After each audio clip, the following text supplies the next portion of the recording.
In 1976, a student at Texas A&M University was given a simple task: to feed the snakes. Thinking it didn't matter what kind of rodent the predators ate, the student offered a diamondback rattlesnake the first rat he came across. But after a lightning-fast bite, the rat just kept sitting there as if nothing happened. It was really lucky for a snake, because an encounter with this rodent could be fatal for the serpent.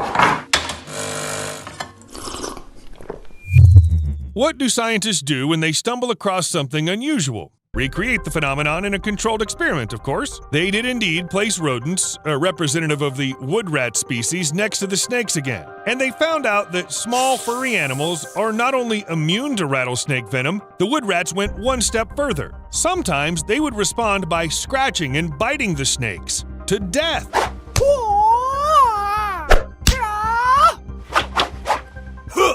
For these rodents, immunity to snake venom is like a first aid kit in a car. You hope you won't need it, but when push comes to shove, it can save your life. However, unlike a first aid kit, immunity to venom comes at a price. Yes, the cost of some meds sometimes seems too high, but hey, in order to make your body immune to venom, you have to die. When you get down to it, things don't seem so absurd. Small doses of toxins injected into the human body gradually teach it to resist it, and the toxin is not effective anymore. But animals cannot milk a snake to make an injection or even call emergency services if something goes wrong. All they have to do is develop immunity, gradually, from generation to generation. This is how natural selection works. If you survive the attack of a venomous snake, you and your offspring have an advantage. Welcome to the next level. However, there is an easier way, literally a cheat code in a world full of snakes. You can eat poisonous insects, just like poison dart frogs, which are sometimes called one of the most poisonous animals on the planet.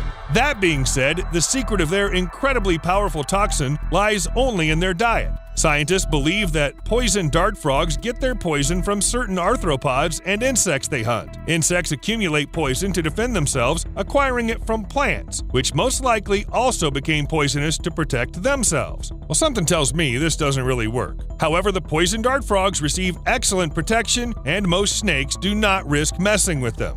Most, but not all. Some predators have learned to resist toxins, such as the Erythrolampus epinephalis snake, whose name sounds like a spell from the Harry Potter saga. As a matter of fact, it seems evolution is more likely to give toxin immunity to predators rather than their prey. That's not fair. Or does it actually make sense? Okay, of course, it does. Like most things evolution performs, predators who eat poisonous animals eventually stop perceiving them as something harmful. It's like with a hot sauce. The first time you eat it, it can make you cry and gasp for air. But if you eat it all the time, your body will adapt. I think this is how Erythrolampus epinephalis learned to eat poison dart frogs. Poison dart frogs learn to eat poisonous insects. Well, you get the idea. When along with immunity to poison, you also get the poison itself, it's twice as good for the animal. The tiger keelback snake eats poisonous toads to protect itself from larger predators. I wouldn't be surprised if the toads steal their poison from some ants. Now imagine the tiger keelback snake attacking a human using ant toxin. This is some quality revenge plan. This is for the earth, humans!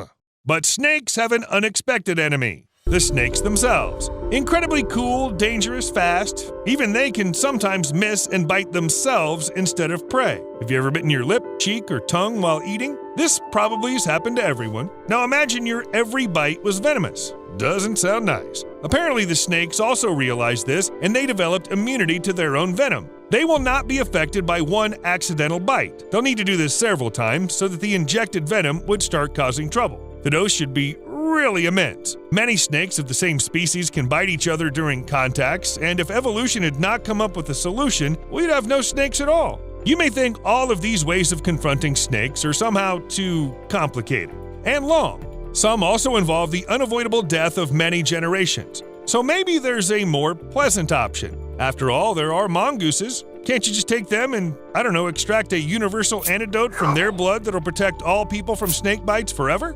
Unfortunately, mongooses are not going to share their secrets. Instead of anti-venom blood, mongooses possess mutations on their very cells that block snake neurotoxins, like a wad of gum in a keyhole. These mutations are not transferable to humans. Perhaps we could use genetic engineering to help, but then we should go all in. There are many other cool abilities that we could borrow from animals. The ability to blend in with the environment like chameleons, to see at night like cats. Someone might even want to communicate through ultrasound like whales. Though introducing changes in the human genes, especially adding something we borrowed from animals, is a very challenging and dangerous experiment, some scientists consider it unethical, and many countries actually prohibit gene editing. As a matter of fact, these fears are justifiable. We're talking about human embryos, and no one knows what the consequences will be.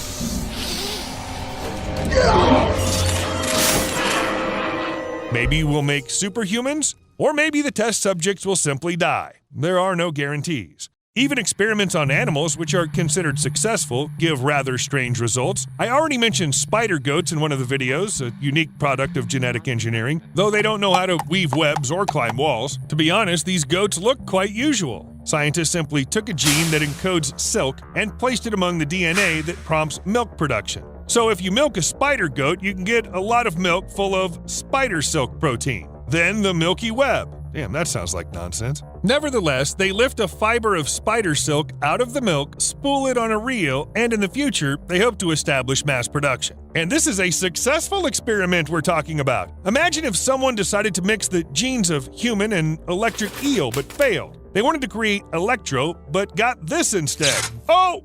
Ouch! Ouch! Ouch! Oh! Okay, I get it. We're not getting genetic immunity from the venom. What else can we use against snakes? Well, only turn into the snake itself. Well, or at least try to. The mimic octopus does a great job, depending on the situation. It can pretend to be the humble Soliectes heterorhinos fish or the yellow-lipped sea kite, a very venomous snake. The octopus sticks 6 legs into some hole, picks up the other 2, and slowly moves them. It really looks like a sea kite. Who'd want to mess with a venomous snake?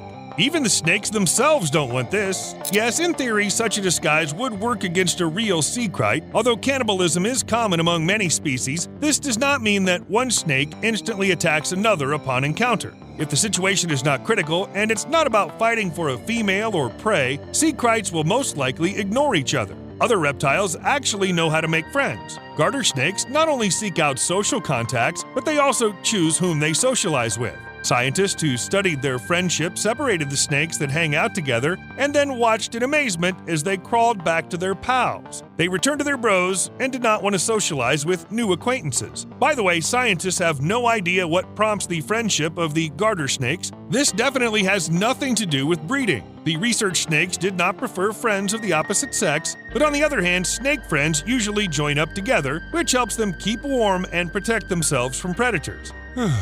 Of course, it all sounds very nice, but I completely forgot about the octopus. His disguise is flawless. But what if the sea kite attacks it anyway? Well, maybe the snake was having a bad day. You never know. Hard to say.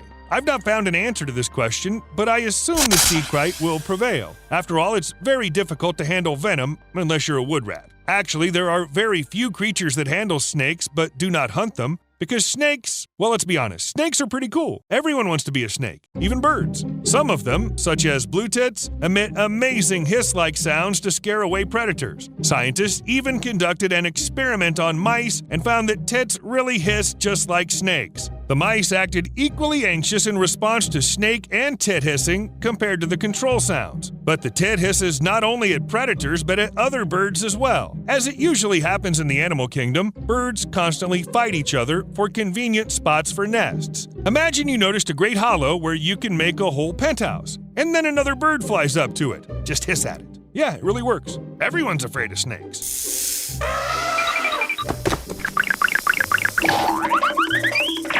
Alas, everyone is afraid of snakes, except for the snakes themselves. What should small birds do then? They had to invent other sounds. They do not help against snakes, but most likely they help other birds. When they spot a snake or something that looks a lot like it, the Japanese tits start making special alarm calls. Apparently, these sounds are warning other animals around.